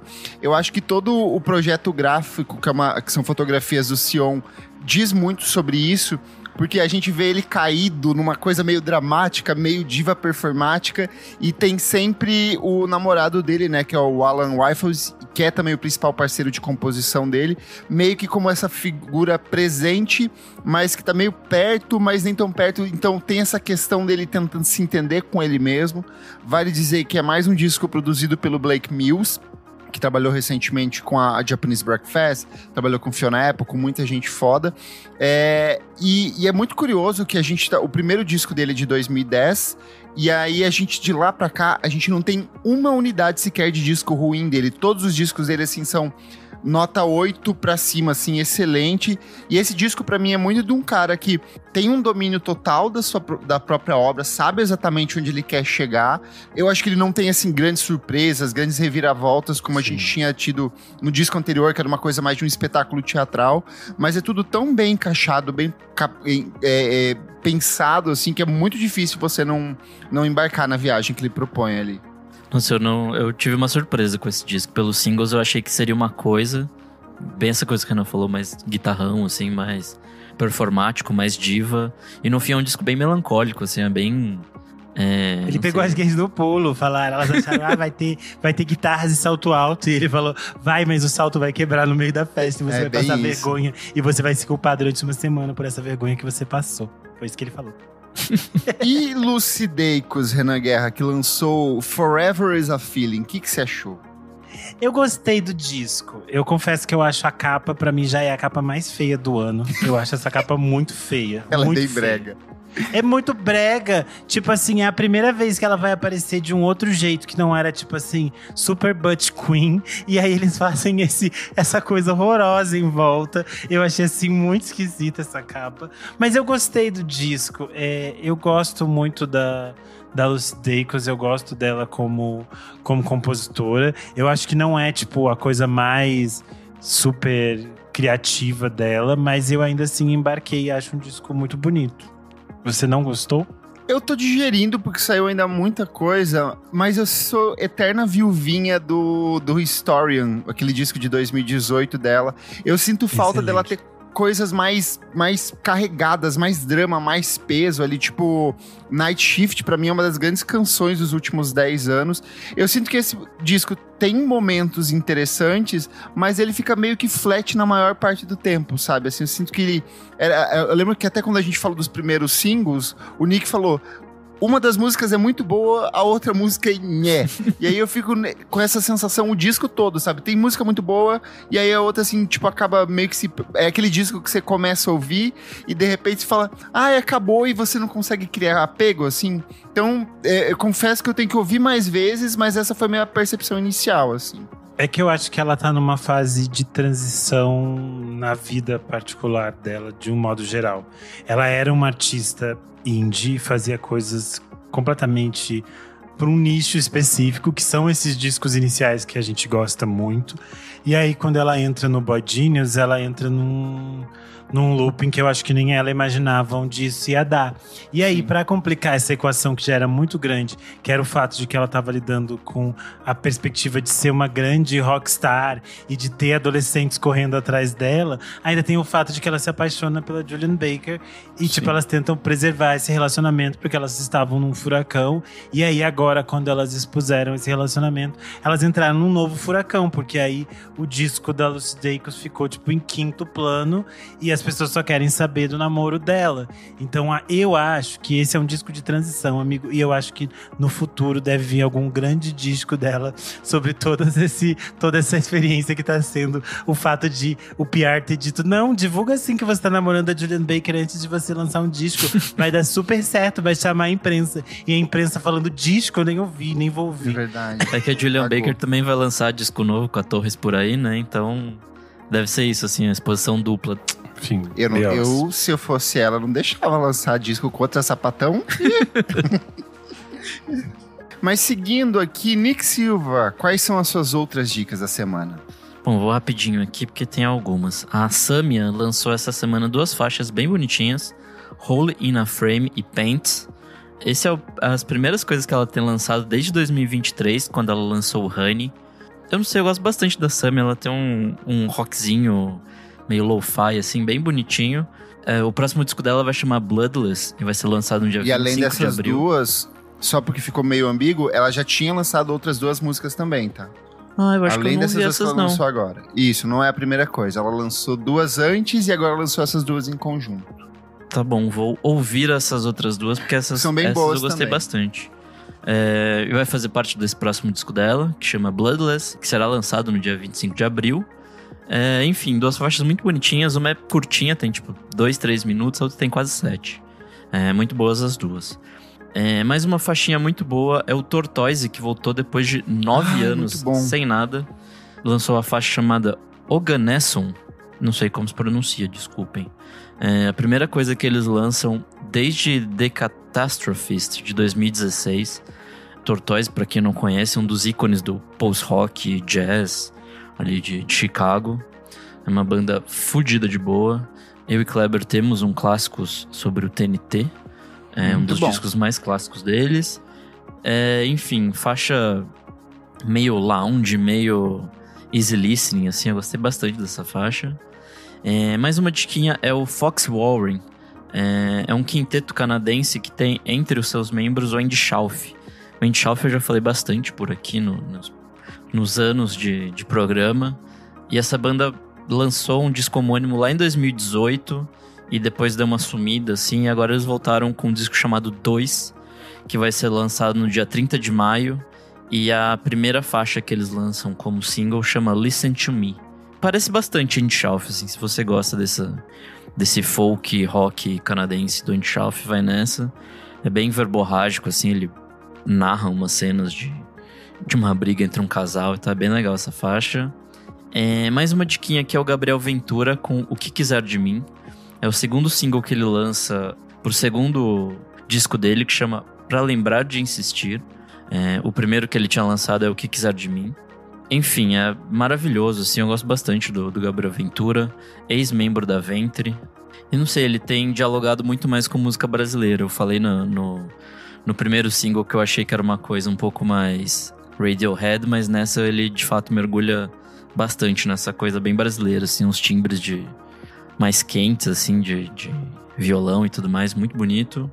E esse disco dele vai ser lançado em abril pelo selo Balaclava Records, ainda não tem data. E minha última diquinha aqui, vou dar a mão para o meu amigo Kleber Fak com Death Heaven. Lá vem. Com Lonely People with Power. Puta, maravilhoso, adorei. A Berraria voltou. Grupo de black metal da Califórnia que tem lançado coisas bem legais desde ali dos anos 2010. Esse é o 5º disco deles. E eu não sei, eu gostei bastante, assim. Acho que ele tensiona bem essa coisa que eles testaram no Infinite Granite de 2021. De ser uma coisa mais cantada e tal, mais soft. Com essa coisa bem pegadona, bem black metal que eles faziam nos discos anteriores. O que você achou, amigo? Não achei, eu ainda não parei pra... Eu ouvi, assim, uma vez e foi fazendo outras coisas, então não quero opinar. Mas do que eu ouvi, eu gostei. Assim, eu gostei. Mas eu preciso... ele tá na minha lista ainda pra ouvir. Eu priorizei outras coisas, Hit and Magnolia, que são os 2 singles que eles tinham lançado antes. Ainda acho que continuam as melhores coisas do álbum, mas assim, se segura bem, assim, é um bom álbum. E é isso, minhas diquinhas. Perfeito. Renan Guerra, o que mais que você traz essa semana aí? Bom, saiu o disco da Spelling, que a gente vinha apontando aqui durante várias semanas, porque a gente gostou muito dos singles. Eu acho que a Spelling tem essa perspectiva de ser uma artista que é muito difícil de classificar e de apresentar o que ela faz, porque ela passeia por muitos caminhos. E é muito interessante que o disco anterior, né, os discos anteriores dela foram muito bem recebidos. Ela passou por um processo ali meio de reinvestigar a sua própria obra, e aí ela chega agora com Portraits of My Heart, que é um disco muito interessante porque traz outras referências de rock, de pop rock, que são bem interessantes, que agregam nesse universo de art pop e de outras coisas mais dream pop que ela fazia. Então eu achei muito interessante. É um disco que eu ainda não consegui ouvir com toda a atenção devida muitas vezes, mas as vezes que eu já ouvi, eu gostei bastante. Portraits of My Heart, da Spelling. Aí, na sequência, saiu um novo disco das Coco Rose, Little Dead Wishes. Achei muito curioso, tem uma participação do Chance the Rapper. Porque elas já tinham trabalhado com ele no último álbum dele de estúdio também. Sim, é verdade. Gostei muito de Little Dead Wishes. Eu gosto muito das Coco Rose e eu gosto dessas experiências que elas fazem com música eletrônica, as coisas que elas misturam. E achei que é um disco que volta de novo para os temas que são usuais delas na última década, que é falar sobre a experiência feminina, sobre violências, sobre esse desespero da nossa existência. Todas essas coisas extremamente dramáticas e malucas que elas enfiam no meio dessas sonoridades quebradiças que elas propõem. Então, achei muito interessante. Vou fazer só uma menção para a faixa da Jadsa, que o Kleber tinha indicado aqui na semana passada. Muito boa. Big Bang. Eu achei boa demais. Os meus divos do Piri and Tommy. Uma dupla inglesa de drum and bass e pop, que eu gosto bastante. Eles lançaram um single duplo chamado Lights Off e Bullets. Eles já vinham lançando alguns singles nesse início de 2025, então vale a pena vocês ouvirem também as outras coisas que saíram, mas gostei muito. Lights Off é tipo assim, boa demais. Gosto muito do Piri and Tommy. Vocês sabem que fica todas as coisinhas com link aqui abaixo que o Kleber deixa pra vocês.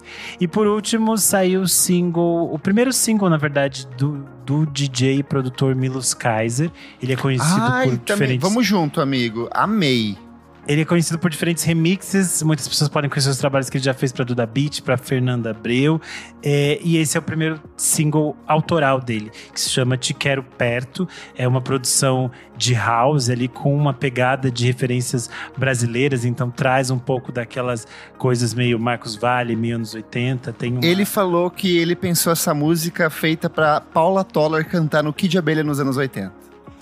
Tem uma cara de verão, assim. Uhum. A faixa tem a produção a composição e a produção do Milos.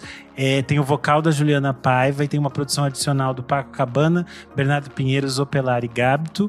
E além disso, o single vem acompanhado de diferentes remixes. Eu pude ouvir o Milos tocando no domingo no Gaspar e foi muito interessante, muito legal, porque era tipo outro clima, que não é o clima praia da música, é o clima centro sujo de São Paulo, mas foi excelente e tô bem curioso para as coisas que o Milos vai produzir agora nessa nova fase autoral. O Milo é um dos sócios do Caracol. Queremos noite podcast VFSM no Caracol Bar, com a gente discotecando. O Caracol novo é bafo.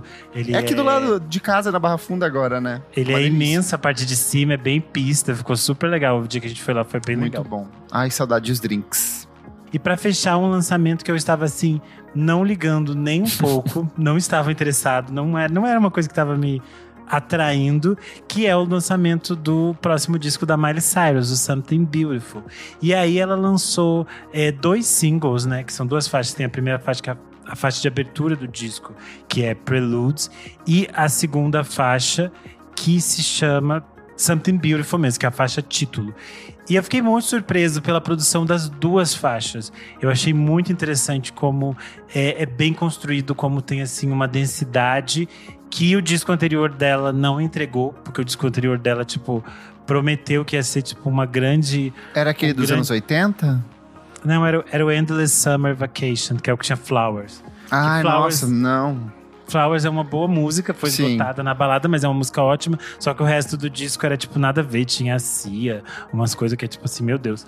Enfim, não era um disco que me agradou, só que esse me surpreendeu muito, assim, essa capa faixa... chiquérrima. Essa faixa nova tem uma coisa assim de que ela traz de soft rock, de rockão mesmo. Tem várias coisas, várias referências 70 e 80 que são muito bem utilizadas, assim. Porque a gente sabe que esses artistas de rock dos anos 70 e 80 são referências pra ela, mas muitas vezes eles eram referenciados de uma forma meio mal feita, eu achava. E aqui eu achei que ficou muito chique, assim, muito refinado. É isso. Sabe que também é referência aos anos 70? A voz de fumante dela. Tá maravilhosa. Só o dente dela, que é um dente realmente bem moderno, né? Bem 2025. Que é um dente que não fecha a boca dela. Eu preciso ouvir, tá na minha lista. Ainda eu amei a capa do disco. Bora lá, então, começar pelos singles.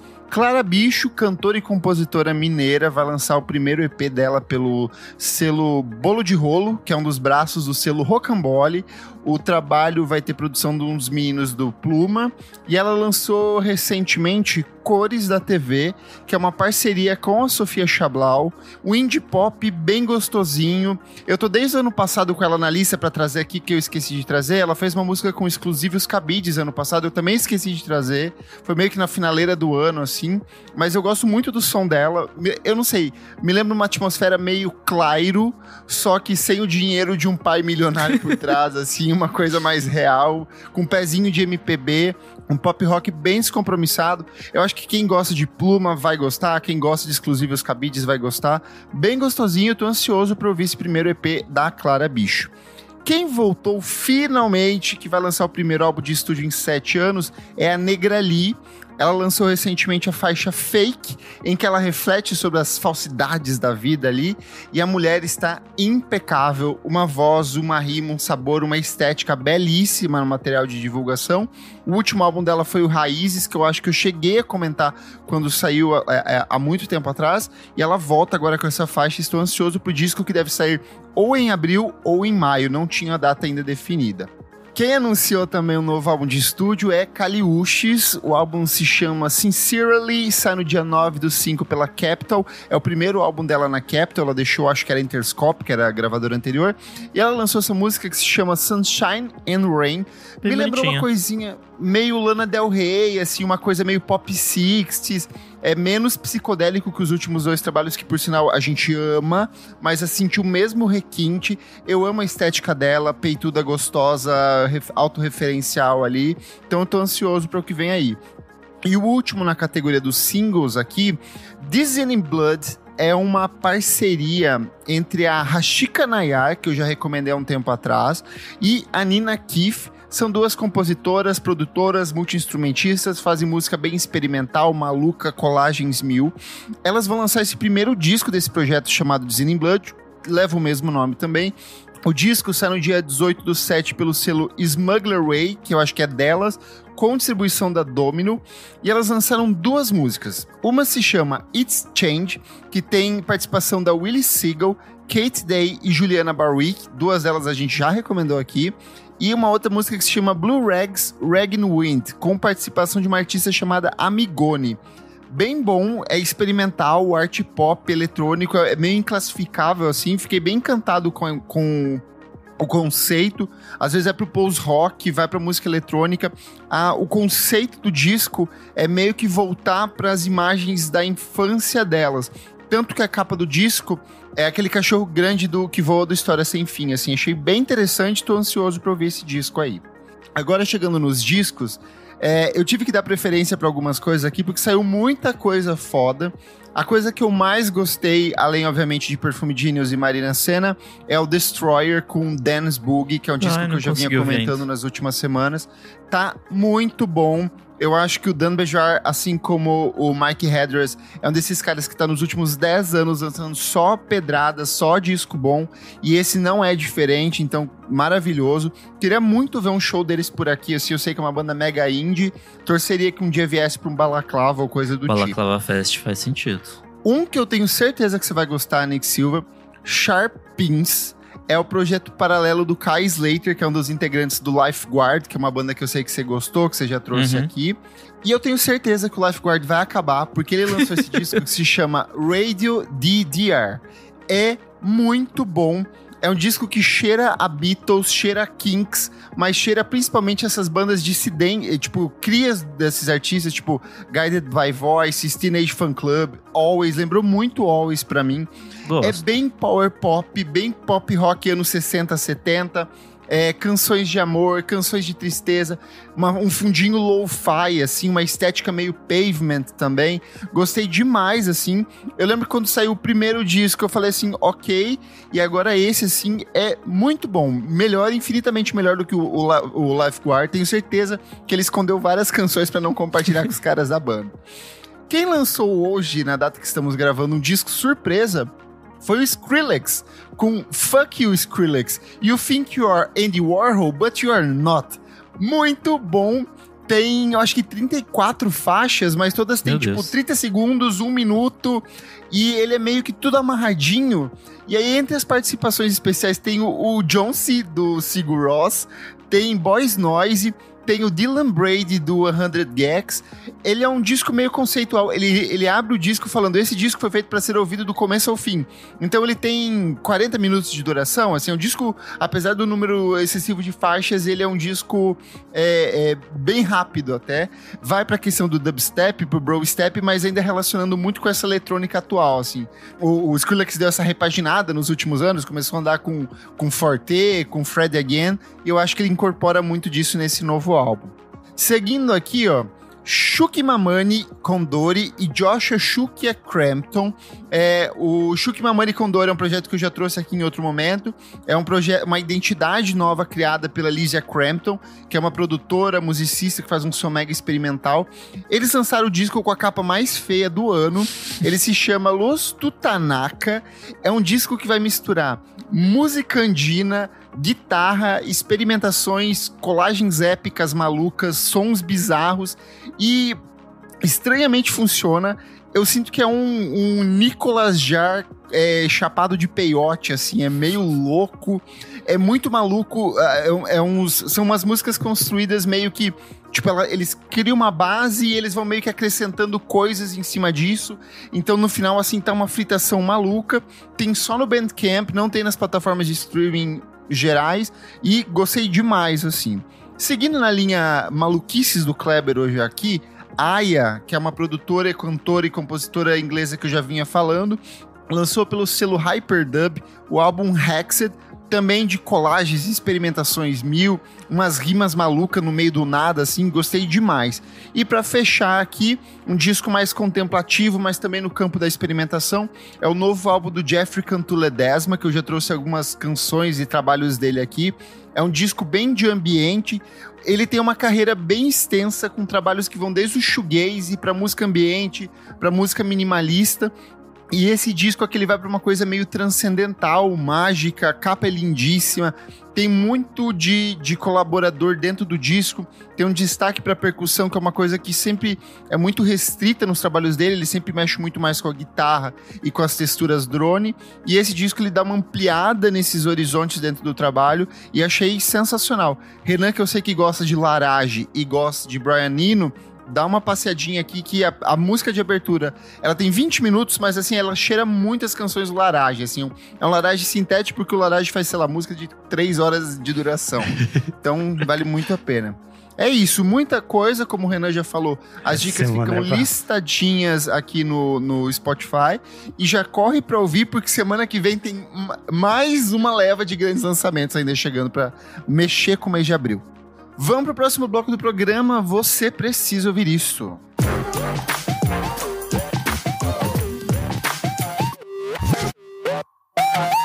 Chegamos no terceiro e último bloco, Você Precisa Ouvir Isso.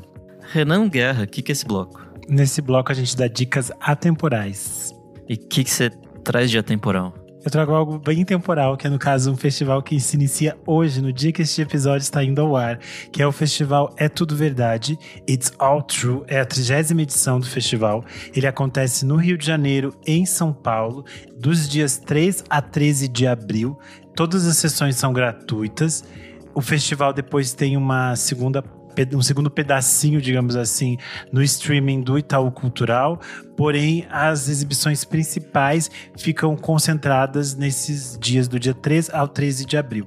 Eu destaco aqui que vai ter como filme de abertura em São Paulo o documentário Ritas, de Oswaldo Santana, que é um documentário sobre o legado da Rita Lee, que eu tô bem curioso para assistir.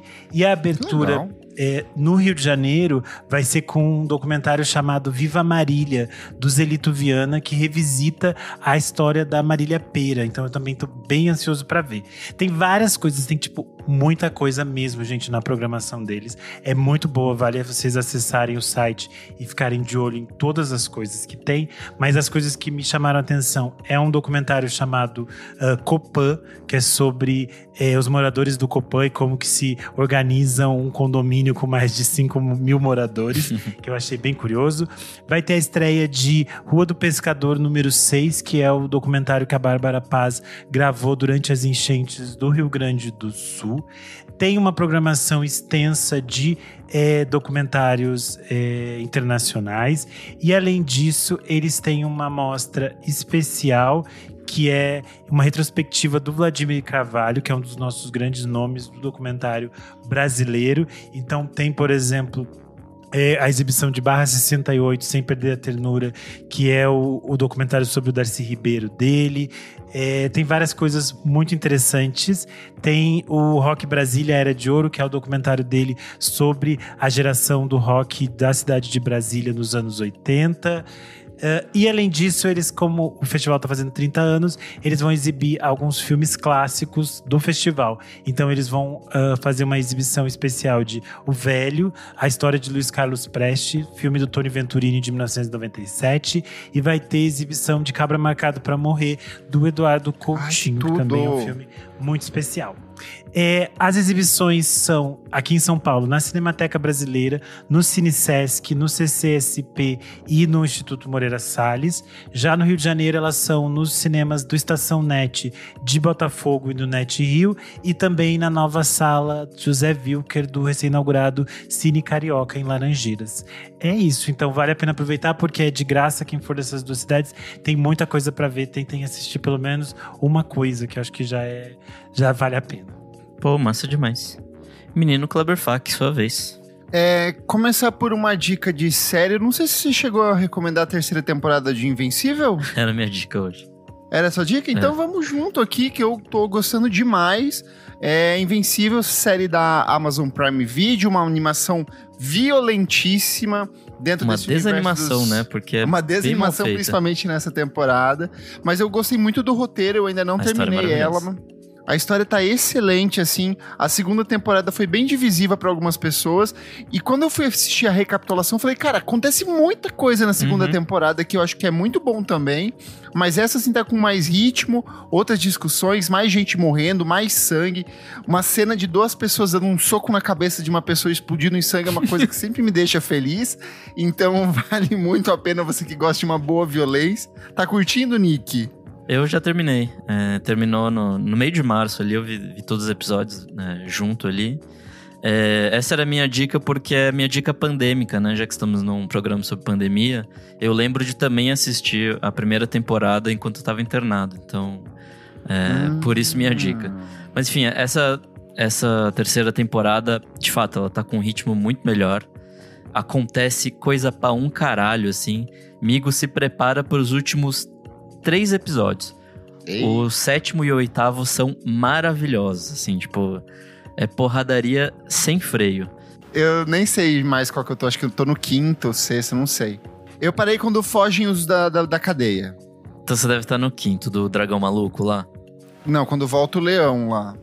Ah, tá. Nossa, tá no comecinho ainda, então. Espera chegar no 6º, 7º e 8º, você vai curtir. Tá. Enfim, o problema é o problema de sempre, que a animação é meio tosca, assim, tipo, meio mal feitinha, mas dá pra relevar. Gente, porque... a gente cresceu nos anos 90, era He-Man, Thundercat, animação... Eu assisti anime, gente, animação parada, Cavaleiro do Zodíaco. 5 horas enfim, de uma cena. O roteiro, tipo, segura muito, assim, tipo, tá muito bem adaptado. E o trabalho de vozes também é maravilhoso. E é isso. Tenho mais uma dica. Na semana passada, a Isa falou que ela estava assistindo White Lotus, e aí ela ficava com o Shazam sempre que eu vi uma música que ela gostava. E eu lembrei de um site, eu não sei se a gente já comentou aqui, mas vale um reforço para quem gosta de música em série ou quer encontrar aquela música que tocou em uma série específica e, sei lá, não conseguiu pegar com o Shazam na hora ou ficou naquela dúvida. Chama TuneFind, é o tunefind.com. Ele é um site que é um agregador de músicas e de trilhas sonoras de séries. Então você vai entrar lá, você vai ver, por exemplo, White Lotus, você vai já ter listadinho todas as músicas que tocam, no momento que tocam, em qual plataforma de streaming você pode ouvir. É bem conhecido já, mas vale o reforço para quem tá sempre tentando relembrar aquela música de uma série específica, pode ir no TuneFind que tá lá. Comentários referentes à última edição do nosso podcast, número 345, a era da reimaginação na música pop. Comentário aqui do João Júnior, ele falou: Para mim, o maior uso de sample da história é Ike's Rap 2, do Isaac Reyes, utilizado apenas em Glory Box, do Portishead, e em Jorge, da Capadócia, abrindo o imortal Sobrevivendo no Inferno. Beat atemporal. Aqui no Instagram nós temos uma única unidade de comentário, que é o Pedro Fernandes, que falou: sinceramente, acho que falta ambição musical no pop, e a dinâmica das redes sociais, cortes de TikTok e afins estraga bastante isso. Deu fecho. Comentário do MDF, ele falou assim: quem é Anne Perec? Ele escreveu tudo Júnior, Anne Perec, é Anne Perec, né, o que o Renan falou na última edição. ANNIEPEREC.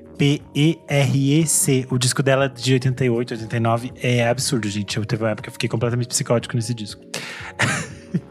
E por último aqui, o comentário da Paloma Jackson. Ela falou: tema muito legal. O novo álbum da Gaga, o Future Nostalgia da Dua Lipa e os álbuns da Olivia trazem muito a sensação de eu já ouvi isso em algum lugar e gosto. Também gostamos. O nome dela. Será que é prima da Vanessa? Ou do Michael? A Vanessa é icônica. Eu sou @KleberFac em todas as redes sociais e você também pode acompanhar o meu site, musicainstantanea.com.br. Eu sou _Renan Guerra em tudo. Você lê meus textos lá no Screen Aniel e toda sexta-feira tem newsletter no Substack. Eu sou @Nick Silva em todas as redes sociais. Você lê meus textos lá no Monkey Bus. Não esquece de seguir a nossa amiga Isadora Almeida, que desmaiou de insolação dentro de casa, @AlmeidaDora ou @AlmeidaDora_. Não esquece de seguir a gente também nas nossas redes sociais, @podcastvfsm em tudo. Siga a gente na sua plataforma de streaming favorito e, se puder, seja um de nossos apoiadores. Por apenas R$5 por mês você tem acesso a esse e outros programas com muita antecedência e participa aqui, ó, das gravações ao vivo, como a Giovanna Sônego, o Fabrício Neri, Francisco Bronze, Jefferson Kozenieski, iPhone Mariana, Leonel Moura e Vinícius Correia. Muito obrigado pela sua audiência e até a próxima edição do programa. Tchau, tchau. Tchau.